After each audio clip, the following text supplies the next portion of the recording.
learners, hello and a very warm welcome to all of you. Today, we are going to explore one of the most fascinating and impactful psychological theories that has truly transformed how we understand human learning and behavior, Albert Bandura's social learning theory. Whether you are a student, teacher, parent, or simply someone curious about how people influence one another, this theory has something powerful to offer you. So, let's dive into the life and work of the man behind the influential theory, Albert Bandura, born in 1925 and living a full and productive life until 2021. Bandura was a Canadian-American psychologist whose contributions reshape developmental and educational psychology. After earning his PhD from the University of Iowa in 1952, he went to serve as a president of the American Psychological Association and was honored with the APA's Lifetime Achievement Awards, often called the father of cognitive theory. Bandura is most well known for introducing the concept of observational learning. The ideas that people can learn simply by watching others. He also developed the powerful concept of self-efficacy, which we'll explain in detail shortly. Now, Bandura's social learning theory, proposed in 1977, represented a significant shift from traditional behaviorist views, while earlier theories like classical and operant conditioning focus on learning through direct reinforcement. Bandura argued that much of what we learn happens indirectly by watching others, interpreting what we see, and deciding whether or not to imitate that behavior.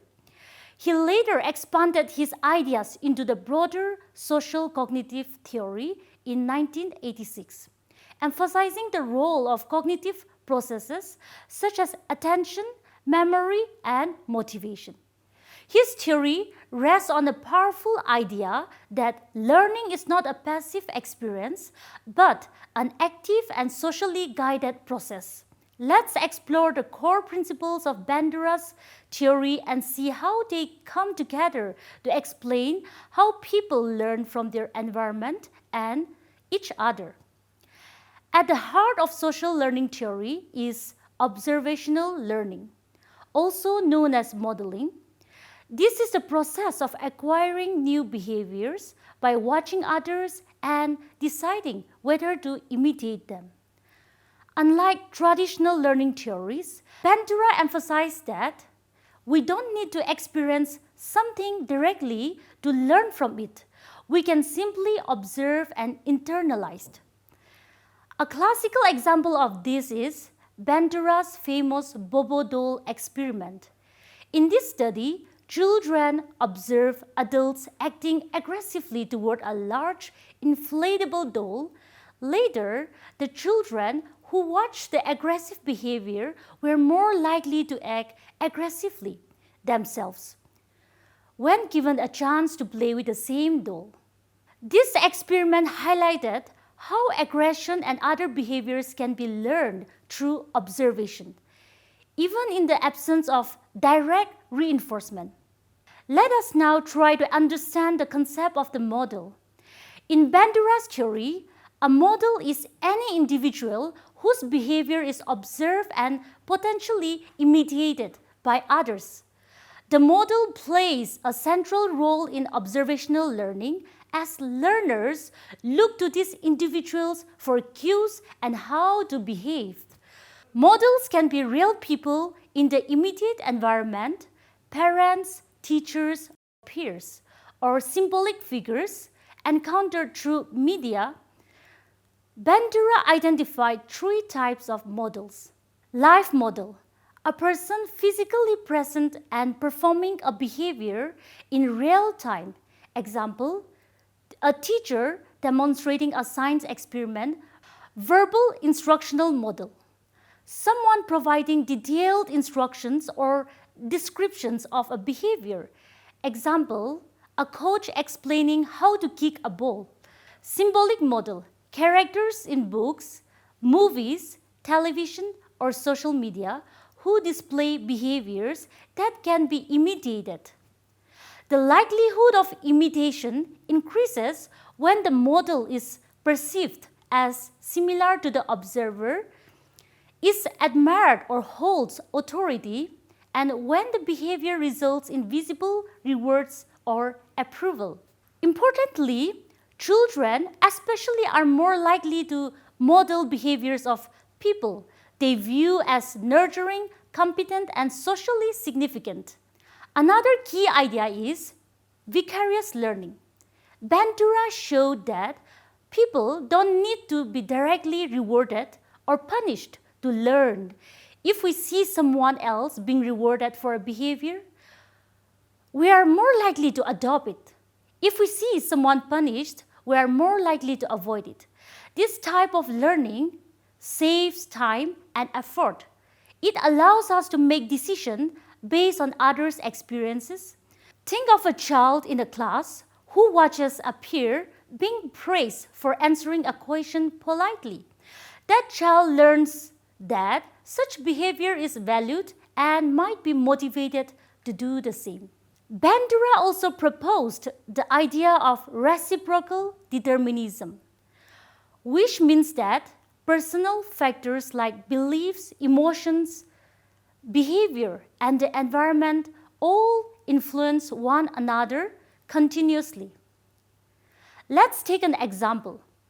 A student who lacks confidence in math's personal factor may avoid participating in class behavior, which leads to less teacher feedback and support environment, further lowering the student's confidence.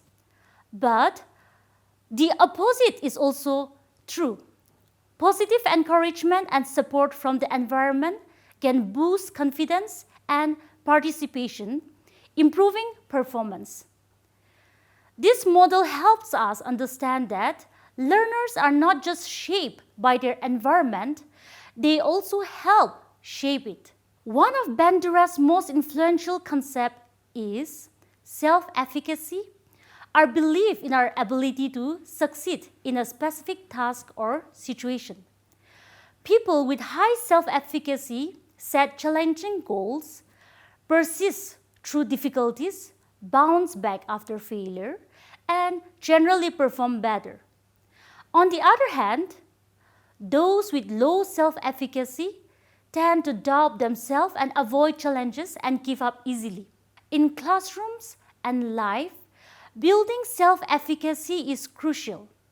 When learners see role models succeed through effort or when they themselves experience small wins, they start to believe in their own abilities, and that belief can change everything.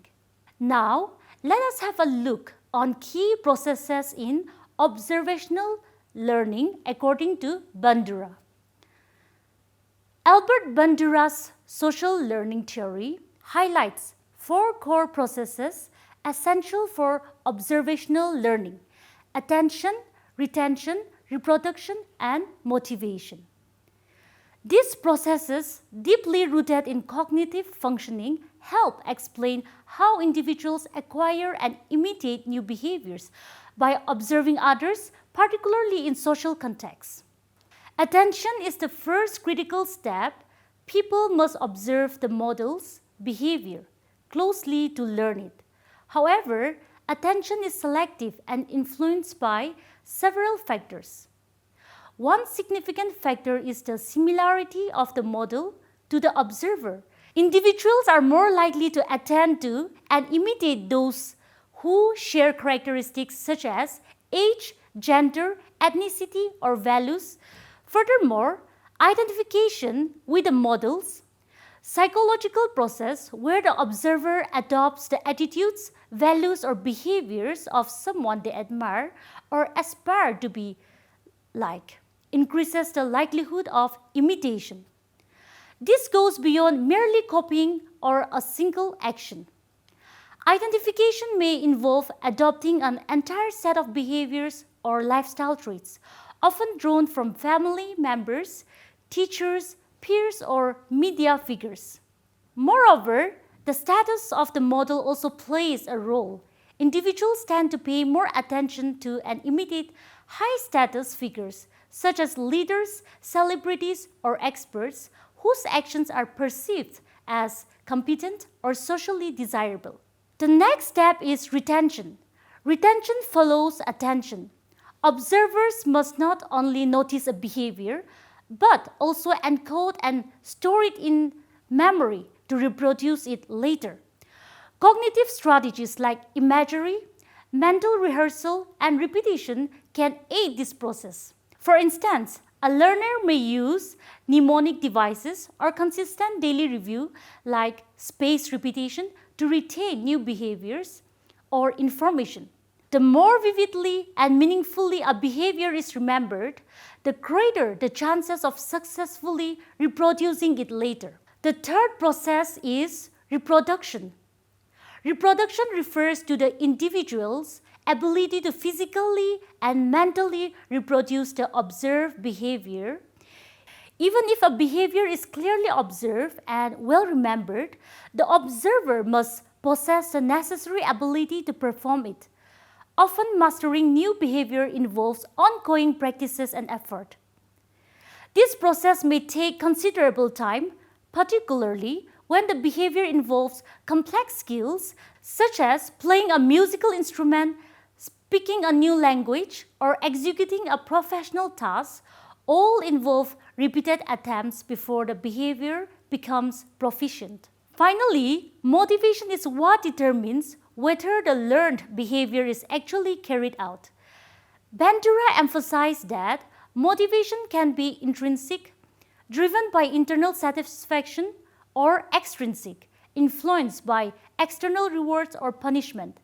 A key element here is vicarious reinforcement. Observers are more likely to imitate a behavior if they see the model being rewarded for it. Conversely, vicarious punishment or seeing a model face negative consequences can discourage imitation.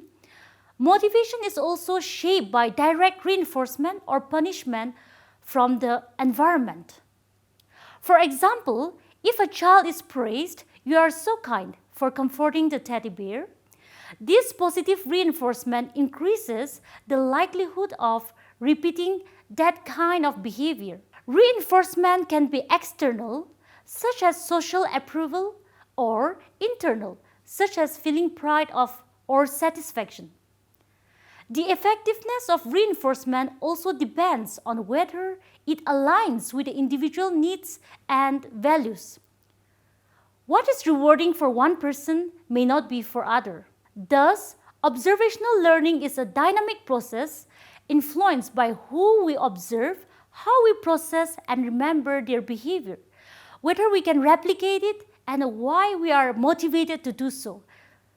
Bandura's theory demonstrates that learning is not a passive reaction to stimuli, but an active, cognitive, and socially guided processes shaped by both environmental cues and internal psychological factors. So, what does all of this mean for education? First, it reminds us that teachers and peers serve as powerful role models. Their attitudes, actions, and ways of handling challenges are constantly being observed. Positive modeling like showing empathy, fairness, and enthusiasm can have lasting effects on students. Second, the concept of vicarious reinforcement highlights the importance of acknowledging and rewarding good behavior in the classroom. When students see their peers being praised for effort, cooperation, or creativity, they are more likely to follow suit. Third, educators should actively work to build students' self-efficacy, helping them set achievable goals, providing feedback, and celebrating progress. Even brief words of encouragement can make a huge difference in a learner's motivation. Lastly, the idea of reciprocal determinism encourages us to create positive, inclusive, and responsive learning environments by fostering relationships, offering meaningful challenges, and promoting a growth mindset. teachers can shape both behavior and belief. However, despite its strengths, Bandura's theory isn't without criticism. Some say it gives too much weight to observation and doesn't fully explain internal cognitive processes or biological factors like genetics or brain development. Others point out that it struggles to account for spontaneous or creative behaviors that don't seem to stem from any observed model. And because people are exposed to so many models daily, it can be hard to predict exactly which behaviors will be imitated. Additionally, cultural context matters. A model admired in one setting might be ignored in another. So, while the theory is widely applicable, it may need adaptation depending on the learner's background and environment. So, that was all about Albert Bandura's social learning theory, a theory that helps us understand not just what people learn, but how they learn by watching, thinking, and interacting with others. We saw how observational learning, modeling, self-efficacy, and reciprocal determinism work together to shape human behavior. We also explored how this theory can transform educational practices and motivate learners to achieve their full potential. I hope today's session has helped you gain a deeper insight into why people do what they do, how we learn from others, and how we can use that knowledge to build better classrooms, better communities, and better lives. Thank you so much for your attention. Keep learning, applying, and growing.